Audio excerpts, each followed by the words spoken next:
Hello, आज का मेरा टॉपिक है दिल्ली सल्तनत में आए गए सुल्तान।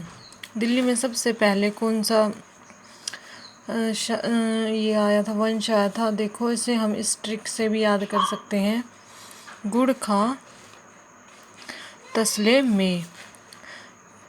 ग से गुलाम वंश सबसे पहले, उसके बाद खिलजी वंश, उसके बाद त से तुगलक वंश, स से सैयद वंश, उसके बाद ल से लोधी वंश। सबसे पहले दिल्ली में आया था गुलाम वंश, जो 1206 से 1290 तक रहा। कुतुबुद्दीन ऐबक ये गोरी का गुलाम था और जो बाद में सेना नायक बना। इसकी पहली राजधानी लाहौर थी, लेकिन ये बाद में दिल्ली आ गया। इसने कुतुब मीनार का निर्माण कार्य प्रारंभ कराया। उस कुतुब मीनार का नाम पर से सूफी संत ख्वाजा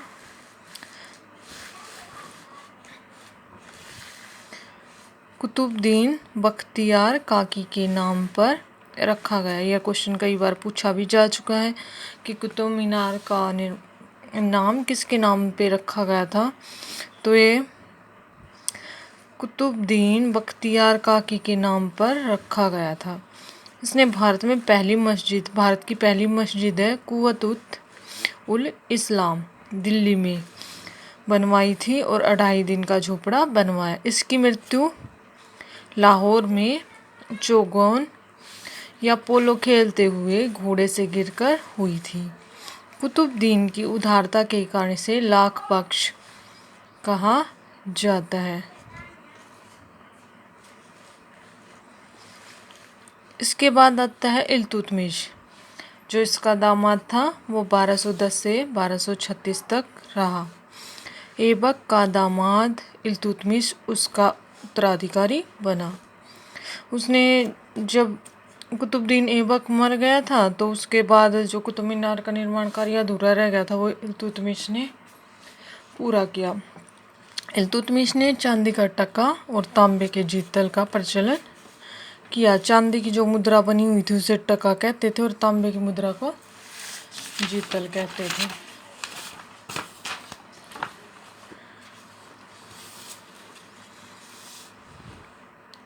इल्तुतमिश ने अपने राज्य में एक दल चालीसा या चहलगान का गठन किया।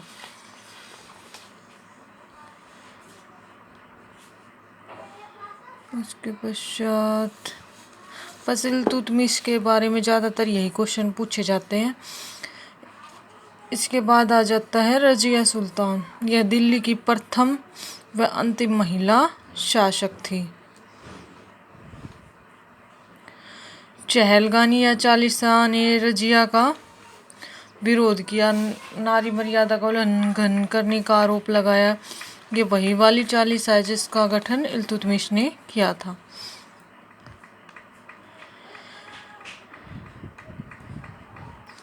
रजिया ने भटिंडा के गवर्नर अल्तुनिया से विवाह किया। वो याकूत से प्यार करती थी, लेकिन उसने विवाह अल्तुनिया से किया था। रजिया के बाद बहराम, अलाउद्दीन, मसूद शाह और नसरुद्दीन महमूद ने शासन किया, परंतु वे अयोग्य थे।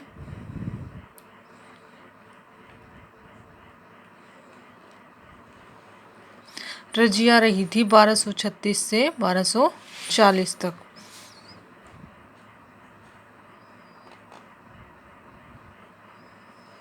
इसके बाद आ जाता है बलबन। बलबन ने अपने विरोधियों की समाप्ति के लिए लौ और रक्त की नीति अपनाई थी, जिसका था कि खून का बदला खून। बलबन के बारे में ये क्वेश्चन बहुत बार पूछा जाता है। लौ और रक्त की नीति किसने चलवाई थी? ये बलबन ने चलवाई थी। बलबन ने अपने दरबार में सिजदा था घुटनों के बल बैठकर सुल्तान के सामने सिर झुकाना, और पाबोस होता था पेट के बल लेटकर सुल्तान के पैरों को चूमना। ये वाली प्रथाएं बलबन ने शुरू की। बलवन ने वित्त विभाग, दीवान ए वजारत, कई बार ये भी पूछ लिए जाते हैं कि ये वाला विभाग किसके शासन में था। दीवान ए वजारत को सैन्य विभाग से अलग करने, सैन्य विभाग, इसने नया विभाग बनाया था, दीवानी आरिज की स्थापना की थी। बलवन के बाद आ जाता है हमारा बलवन का। देखो ये 1286 में बलवन का देहांत हो गया। वह दिल्ली सल्तनत और विशेष रूप से प्रशासनिक ढांचे और संस्थाओं के निर्माता में प्रमुख थे। उसके बाद जाता है खिलजी वंश। खिलजी वंश रहा 1290 से 1320 तक। जलालुद्दीन फिरोज खिलजी ये रहे 1290 से 1296 तक।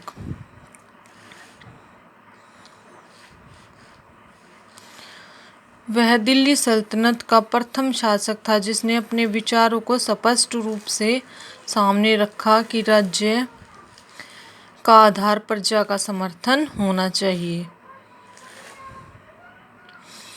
हिंदू जनता के प्रति ये पहला सल्तनत का ऐसा राज्य था खिलजी जो हिंदुओं के प्रति उदार था।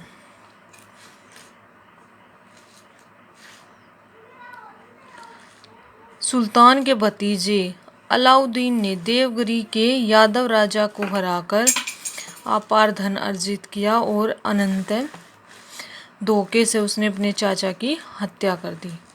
इसके बाद अलाउद्दीन आ गया। अलाउद्दीन ने जलालुद्दीन को मार दिया और अलाउद्दीन आ गया।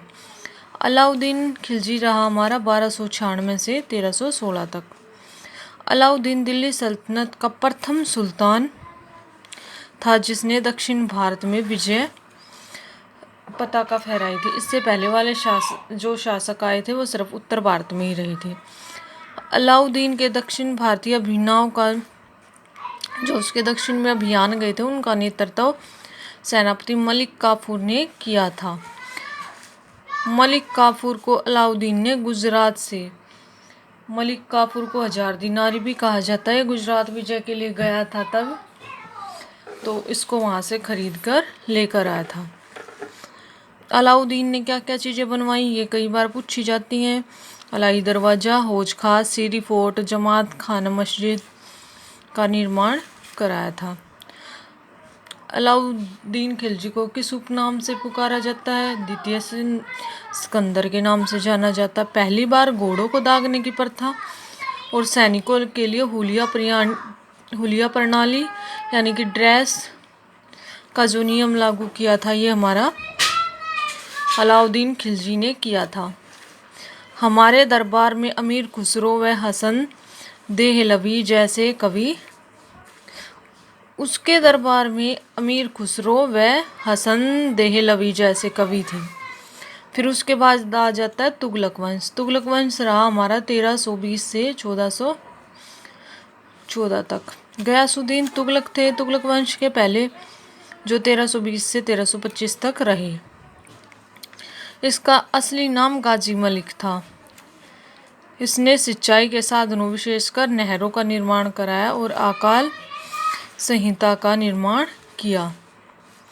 गयासुद्दीन तुगलक ने दिल्ली के निकट तुगलकाबाद नामक नगर बसाया। ये कई बार पूछा भी गया है। तुगलकाबाद गयासुद्दीन तुगलक ने बसाया था। उसके बाद आ जाता हमारा मोहम्मद बिन तुगलक। मोहम्मद बिन तुगलक 1325 से 1351 तक रहा। इसका वास्तविक नाम जूना खां था। इसे मूर्ख शासक के रूप में जाना जाता है। इसने अपनी राजधानी, जैसे ये अपने सिस्टम को कंट्रोल रखने में सफल नहीं हुआ था, राजधानी का स्थानांतरण कर लिया था इसने दिल्ली से देवगिरी, तो इससे उसे वहाँ से अपने शासन को कंट्रोल करने में दिक्कत रही। उसके बाद इसका खुरासान अभियान, इसके तहत सुल्तान ने मध्य एशिया में स्थित खुरासान राज्य में उत्पन्न अव्यवस्था का लाभ उठाकर वहां कब्जा करने की सोची। इसके लिए अतिरिक्त सेना का गठन किया और एक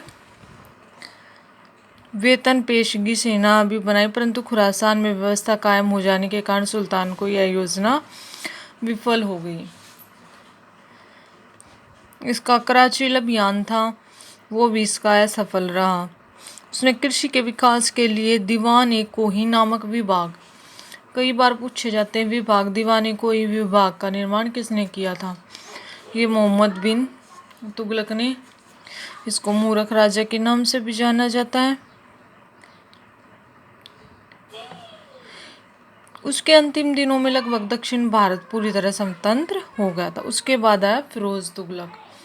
यह एक उदार शासक था। उसने फारसी भाषा में अपनी आत्मकथा लिखी थी, ये बहुत बार पूछा गया है। फुतूहत ए फिरोज शाही की रचना की थी। उसके बाद आ गया हमारा सैयद वंश। ये रहा 1414 से 1451 तक। सैयद वंश की स्थापना खिंजर खां ने की थी। 1414 से 1421 तक रहा था। खिंजर खां के जो उत्तराधिकारी थे मुबारक शाह, मोहम्मद शाह, अलाउद्दीन, ये अयोग्य थे। तो इसके बाद सिकंदर, यहाँ पे लोधी वंश का वो हो गया, शासन आ गया। लोधी वंश का शासन रहा 1451 से 1526 तक। बहलोल लोधी वंश का निर्माता कहा जाता है। उसके बाद आ जाता है सिकंदर लोधी। सिकंदर लोधी 1489 से 1517 तक रहा। ये सबसे श्रेष्ठ था लोधी वंश का। उसने गजे सिकंदरी, भूमि को मापने के लिए गजे सिकंदरी प्रणाली अपनाई। उससे पहले भूमि को मापने की प्रणाली नहीं थी। उसने कुशल सैन्य विभाग और गुप्तचर प्रणाली गठित की। उसने 1504 में आगरा शहर की स्थापना की। सिकंदर लोधी गुलरुखी उपनाम से कविताएं फारसी भाषा में लिखता था। उसने कुतुब मीनार की मरम्मत कराई। उसके बाद आ जाता इब्राहिम लोधी, जो 1517 से 1526 तक रहा। इब्राहिम लोधी पानीपत के प्रथम युद्ध में बाबर के हाथों मारा गया और दिल्ली सल्तनत काल समाप्त हो गया। अगर आपको मेरी वीडियो पसंद आए तो प्लीज़ लाइक और शेयर करना ना भूलें। Bye bye.